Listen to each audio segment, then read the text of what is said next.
প্রতিষ্ঠা লগ্ন থেকেই বাংলাদেশ কোস্টগার্ড দেশের নদীপথ ও সমুদ্র সহ উপকূলীয় ও নদী তীরবর্তী অঞ্চলের নিরাপত্তা, আইন শৃঙ্খলা রক্ষা, চোরাচালান প্রতিরোধ, বন সম্পদ সংরক্ষণ, মৎস্য সম্পদ রক্ষা এবং প্রাকৃতিক দুর্যোগে মানবিক সহায়তা প্রদানে গুরুত্বপূর্ণ ভূমিকা পালন করে আসছে। বিশেষ করে সুন্দরবনের জীববৈচিত্র্য সংরক্ষণ, জলদস্যু ও বনদস্যু নির্মূল, জেলেদের নিরাপত্তা প্রদান ও সমুদ্র ও নৌপথে অবৈধ কার্যক্রম প্রতিরোধে বাংলাদেশ কোস্টগার্ড পশ্চিম জোন দেশের দক্ষিণ পশ্চিমাঞ্চলের জনগণের আস্থার প্রতীকে পরিণত হয়েছে। এখন আমি গত 5 আগস্ট 2024 পরবর্তী অদ্যাবধি দেশ সেবায় কোস্টগার্ড পশ্চিম জোনের অধীনে পরিচালিত উল্লেখযোগ্য কার্যক্রম ও অর্জনের সারাংশ তুলে ধরছি। বাংলাদেশ ভারত সমুদ্র সীমায় ফ্ল্যাগ মিটিং এর মাধ্যমে আন্তর্জাতিক মেরিটাইম বাউন্ডারি তথা আইএমপিএল অতিক্রমকারী 95 জন ভারতীয় জেলেকে 6টি বোট সহ হস্তান্তর করা হয়েছে এবং 90 জন বাংলাদেশি জেলেকে 2টি বোট সহ দেশে ফিরিয়ে এনে তাদের নিজ নিজ পরিবারের নিকট হস্তান্তর করা হয়েছে।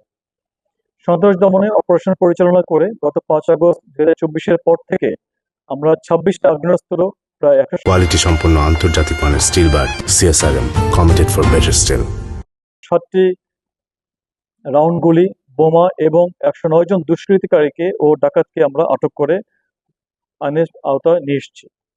মাদক বিরোধী অভিযান পরিচালনা করে 5,000 পিসের অধিক ইয়াবা, 24 কেজি গাঁজা, 200টির বেশি অবৈধ বিদেশি মদ এবং 81,000 ভারতীয় বিড়ি জব্দ করেছি। বন্যপ্রাণী সংরক্ষণ ও বন রক্ষায় 600 কেজি হরিণের মাংস, হরিণের চামড়া ও 200টির বেশি ফাঁদসহ 20 জন হরিণ শিকারীকে আটক করা হয়েছে। এছাড়াও অবৈধভাবে কাটা প্রায় 650 পিস সুন্দরবনের কাঠ আমরা জব্দ করেছি। মৎস্য সম্পদ রক্ষায় সরকারের নির্দেশনা মোতাবেক গত 7 মাসে 1,000 কোটি টাকার সমমূল্যের অবৈধ জাল, 260 কোটি টাকার রেণুপোনা, 250 কেজি বিষাক্ত 2,500 কেজি বিষাক্ত চিংড়ি এবং 10,000 কেজি জাটকা আমরা জব্দ করেছি। চোরাচালান প্রতিরোধে 120 টন চোরাইকৃত লোহার স্ক্র্যাপ, 7,000 লিটার ডিজেল ও হাইড্রোলিক অয়েল এবং 1200 লিটার অবৈধ পেইন্ট আমরা উদ্ধার করেছি। বিশেষভাবে উল্লেখ করতে চাই, সুন্দরবনের ডাকাত কর্তৃক অপহৃত মহিলা সহ সম্প্রতি 35 জন নিরীহ জেলেকে আমরা উদ্ধার করেছি এবং সমুদ্র ও নদীতে দুর্ঘটনায় পতিত নৌকা থেকে 150 জন এর বেশি ব্যক্তিবর্গকে আমরা জীবিত উদ্ধার করতে পেরেছি। এছাড়াও উপকূলীয় অঞ্চলে 2,000-এর বেশি দুস্থ, অসহায় ও শিশুদের চিকিৎসা সেবা বিনামূল্যে ওষুধ বিতরণ করা হয়েছে। অন্যদিকে সুন্দরবনে ভ্রমণে আসা সম্মানিত পর্যটকদের পর্যাপ্ত নিরাপত্তা ও জরুরি চিকিৎসার সহায়তা প্রদান করা হয়। পাশাপাশি দুর্যোগকালীন সময়ে উপকূলীয় অঞ্চলে ত্রাণ সহায়তা প্রদান করা হয়। দ্রব্যমূল্য নিয়ন্ত্রণ রাখতে গত রমজান মাসে মোংলা, রূপসা, নোয়াপাড়া সহ বিভিন্ন এলাকায় ভাসমান কার্গো জাহাজে মোবাইল কোর্ট পরিচালনা করে নিয়ম বহির্ভূত মজুদের বিরুদ্ধে শক্ত ব্যবস্থা নেওয়া হয়েছে।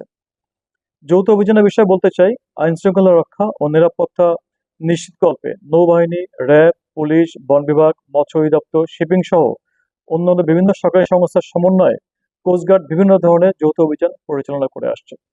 পরিশেষে আমি একথা দৃঢ়ভাবে বলতে চাই, কোস্টগার্ড পশ্চিম জোন দেশের দক্ষিণ পশ্চিম উপকূলীয় অঞ্চলকে জলদস্যু ও ডাকাত মুক্ত রাখা, নদী ও সমুদ্রপথ নিরাপদ রাখা, অবৈধ জাল ব্যবহার ও মাদক পাচার বন্ধ করা, সুন্দরবন রক্ষা করা, মোংলা বন্দরের স্বাভাবিক কার্যক্রম সহায়তা করা সহ দুর্যোগের সময় জনগণকে আশ্রয় প্রদান এবং ত্রাণ ও ওষুধ বিতরণের মাধ্যমে মানুষের আস্থা আরো সুসংহত করতে প্রচেষ্টা অব্যাহত রাখবে।